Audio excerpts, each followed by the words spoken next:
নমস্কার বন্ধুরা, পৌশালী রান্নাঘরে আরও একটা নতুন ভিডিওতে আপনাদের সবাইকে স্বাগত জানাই। আমার আজকের রেসিপি চিকেন কারি। চিকেন খেতে তো আমরা প্রত্যেকেই প্রায় খুবই ভালোবাসি, আর আজকে চিকেন কারিটা আমি সম্পূর্ণ অন্যরকমভাবে তৈরি করেছি। একবার যদি বাড়িতে এই রকমভাবে তৈরি করেন তাহলে দেখবেন খেতে খুবই সুন্দর লাগছে।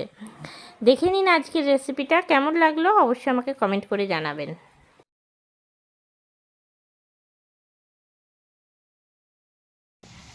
আমি আলু কেটে নিয়েছি মাংসের জন্য, এরকম বড় বড় ডুমো ডুমো করে। আর যেহেতু আমার আলুগুলো একটু বড় ছিল তার জন্য আমি 4 পিস করে প্রত্যেকটা থেকে কেটেছি। এবার আমি আলুটা সবার প্রথমে ভেজে নেব। কড়াই চাপিয়ে নিয়েছি, কড়াইয়ে সবার প্রথমে দিয়ে দিচ্ছি সরষের তেল।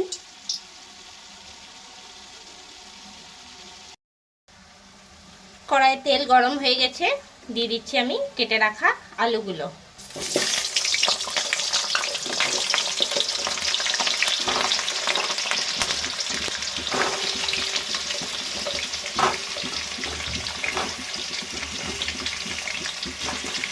আলুগুলো সবার প্রথমে ভেজে নেব, তার জন্য এবার আমি দিয়ে দিচ্ছি হলুদ আর লবণ।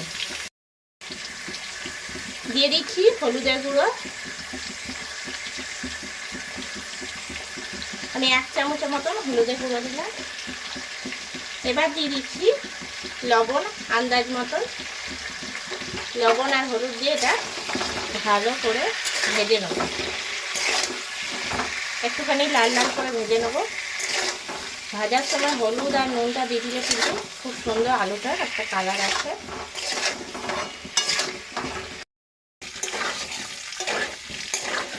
এখন কিন্তু আলুটা প্রায় ভাজা ভাজা করে নিয়েছি, আরও 10 মিনিটের মতন ভেজে নেব, আরও কিছু লাল করে নেব, তারপরে আলুটা তুলে নেব।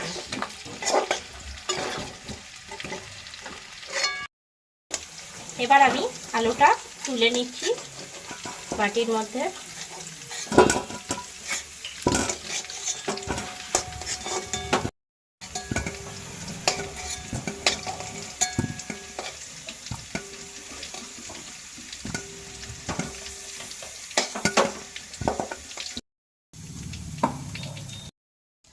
চিকেন কারি তৈরি করার জন্য প্রথমে আমি নিয়ে নিয়েছি চিকেন।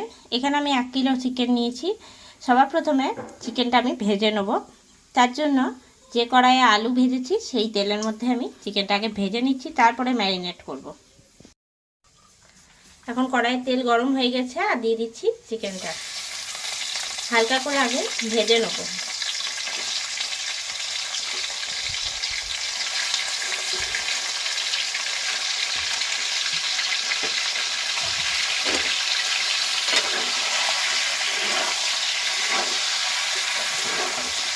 এতে করে কিন্তু তেলটাও খুব সুন্দর স্বাদ হয়, আর চিকেনটা কিন্তু চিমড় হয় না।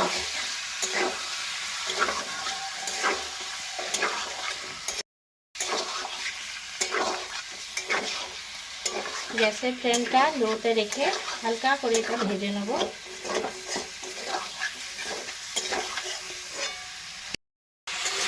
দশ মিনিট ধরে আমি চিকেনটা কিন্তু নাড়াচাড়া করে ভেজে নিলাম। এবার আমি তুলে নিচ্ছি, তেল থেকে ছেঁকে ছেঁকে তুলে নিচ্ছি।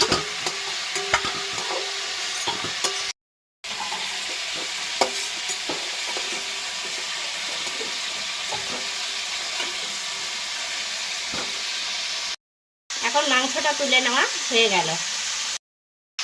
এরপর কড়াইয়ে ওই মাংস ভাজা তেলেই দিয়ে দিচ্ছি 1 চামচ গোটা জিরে, দিয়ে দিচ্ছি 2টো শুকনো লঙ্কা, 2টো তেজপাতা, আর দিয়ে দিচ্ছি 3টে এলাচ আর দারচিনি। দিয়ে নিয়ে নাড়িয়ে নেব।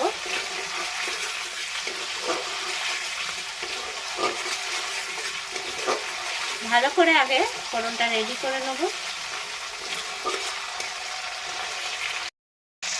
এখন ফোড়নটা থেকে খুব সুন্দর একটা গন্ধ বার হয়েছে, দিয়ে দিচ্ছি কুচি করে রাখা পেঁয়াজ। যেহেতু 1 কিলো মাংস, এখানে ওই জন্য আমি 5টা বড় সাইজের পেঁয়াজ নিয়েছি। পেঁয়াজটা ভেজে নেব।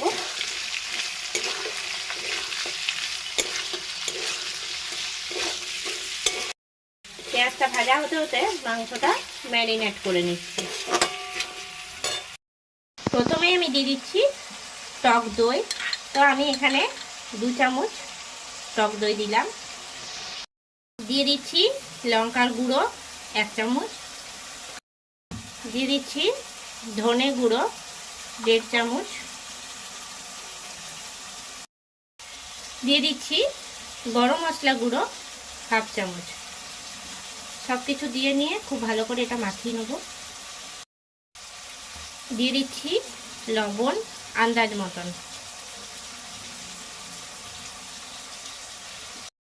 এবারে আমি খুব ভালো করে এটা মাখিয়ে নিচ্ছি।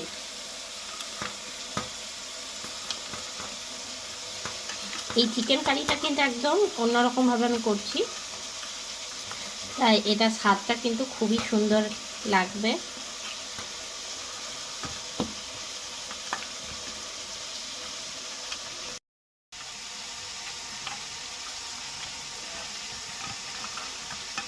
এই রকম করে ম্যারিনেট করে কিন্তু 5 থেকে 7 মিনিট রাখলেই হবে, খুব বেশি সময় না রাখলেও চলবে।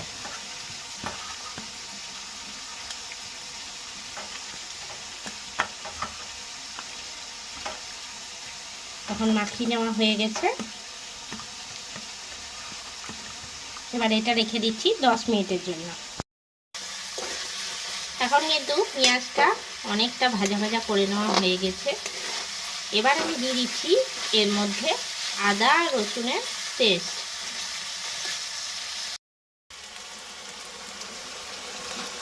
দিয়ে দিলাম আদা রসুনের পেস্ট। এটাও একইভাবে কষিয়ে নেব যাতে না রসুনের গন্ধটা থেকে যায়। ভালো করে নাড়াচাড়া দিয়ে নেব।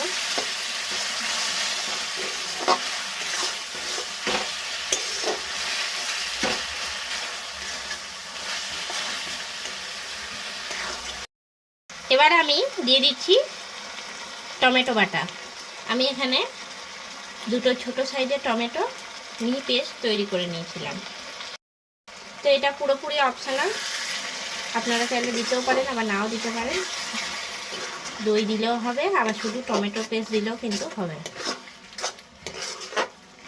এবার খুব ভালো করে আমি মশলাটা কষিয়ে নেব।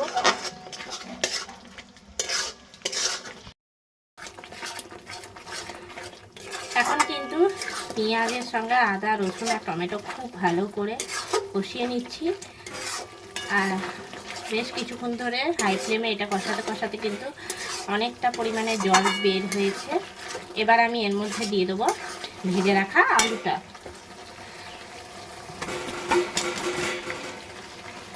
আলুটা দিয়ে নিয়েও ওই একই রকমভাবে নাড়াচাড়া করব।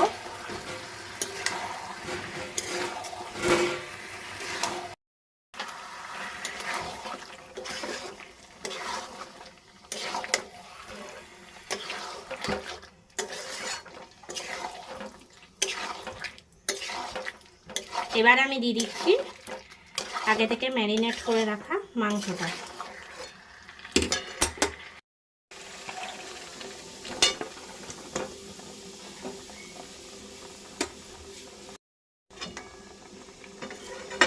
এবার আমি নাড়াচাড়া করব।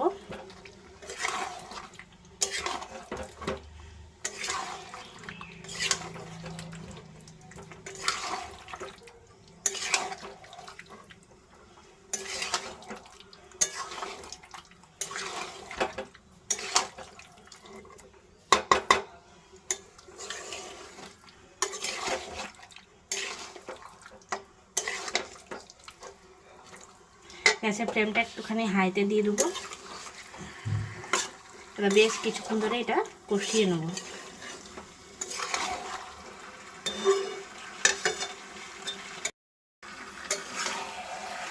আর কিন্তু আমি হলুদ দিলাম না, কেননা আলু ভাজার সময় হলুদ দিয়েছিলাম, ওই জন্য আর হলুদ দিচ্ছি না এখানে।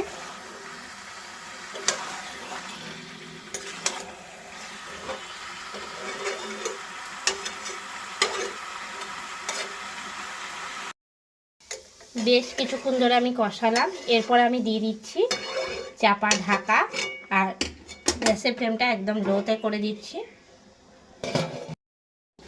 কিছুক্ষণ পরে আমি ঢাকনাটা খুলে নিচ্ছি।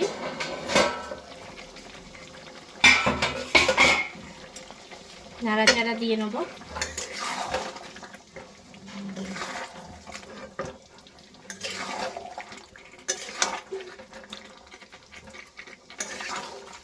এবার ঢাকা খুলে নিয়ে 10 মিনিট ভালো করে কষিয়ে নিচ্ছি।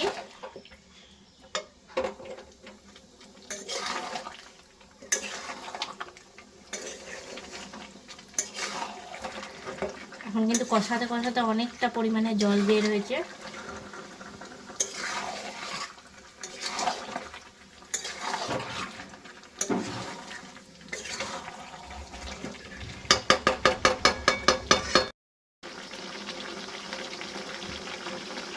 তো এখন বেশ কিছুক্ষণ ধরে কষিয়ে নেওয়া হয়ে গেছে। এবার আমি দিয়ে দিচ্ছি জল, আর আমি এখন মশলার জলটা কিন্তু দিয়ে দিচ্ছি।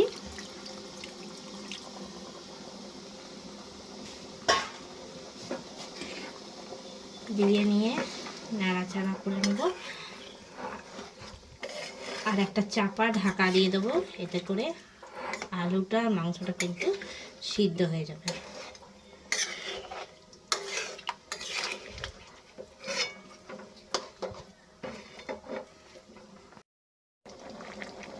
দিয়ে দিচ্ছি আমি লবণ,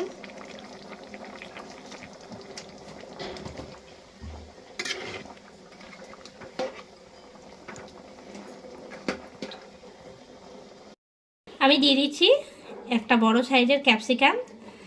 ক্যাপসিকাম দিলে কিন্তু স্বাদটা খুব ভালো আসে আর বেশ অন্যরকম খেতে লাগে। তা একদম বড় বড় টুকরো করে আমি কেটে নিচ্ছি ক্যাপসিকামটা।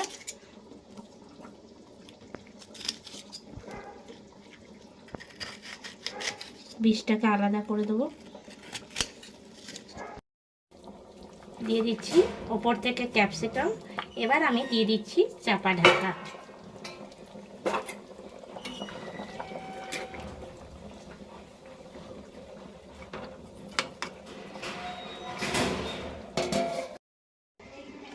বেশ কিছুক্ষণ পরে ফিরে চলে এসেছি, আর এখন দেখে নিচ্ছি মাংস আর আলু সিদ্ধ হয়েছে কিনা। একবার ভালো করে এটা নাড়াচাড়া দিয়ে নিচ্ছি। আর এখন কিন্তু মাংস আর আলু পুরোপুরি সিদ্ধ হয়ে গেছে, মাংস সিদ্ধ হয়ে গেছে। ভালো করে একবার নাড়িয়ে নিচ্ছি, আর কত সুন্দর একটা কালার এসছে। আর আমি এইরকমই ঝোল রাখবো, এতে করে কিন্তু ভাতের সঙ্গে হোক বা পোলাও, ফ্রাইড রাইস, যে কোনো কিছুর সঙ্গেই এইরকম চিকেন কারি খেতে খুবই সুন্দর লাগে। আর একটু ঝোল না রাখলে কিন্তু ভালো লাগে না। এবার ওপর থেকে আমি দিয়ে দিচ্ছি ধনেপাতা কুচি।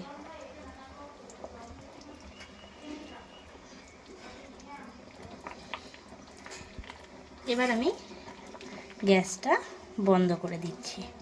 তৈরি হয়ে গেল চিকেন কারি।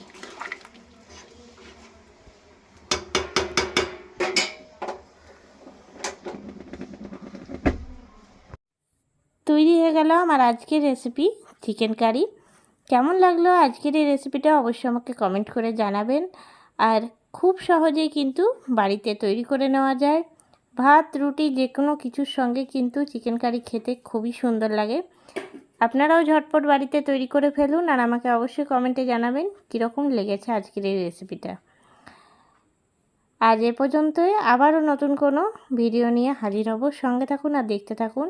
সবাই ভালো থাকবেন, সুস্থ থাকবেন। ধন্যবাদ।